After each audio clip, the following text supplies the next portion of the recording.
పాదబస్తీలో పంచలింగాల దేవాలయానికి సంబంధించిన భూమి మీద మీరు పోరాటం చేస్తున్నారని తెలిసింది. ఆ పోరాటం ఏడు దాకా వచ్చింది?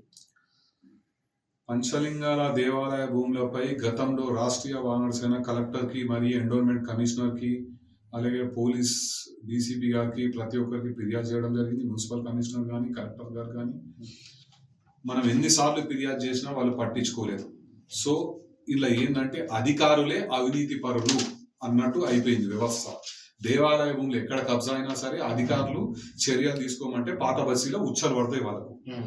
సో ఈ అధికారులు స్పందిస్తలేరు కనుక మనం ఏం చేసినామంటే ఈ సంవత్సరంలో 14/10/2025 రోజు మనం లోకాయుక్తలో ఫిర్యాదు చేయడం జరిగింది.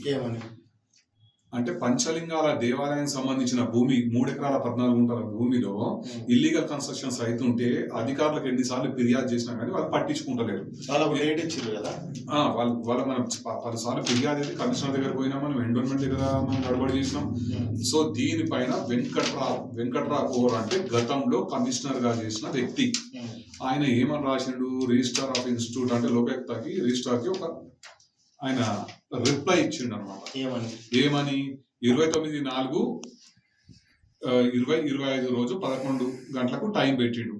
ఆ రోజు ఏం చేయలేదు. మళ్ళా 21/5/2025 రోజు 10:30 టైం పెట్టిండు. ఆ రోజు ఏం చేయలేదు. 12/6/2025 9 గంటలకు డెమాలిష్ చేస్తా అని చెప్పి కూడా ఆయన రాసిండు రిప్లై, డెమాలిషన్ ఆర్డర్ అని చెప్పి.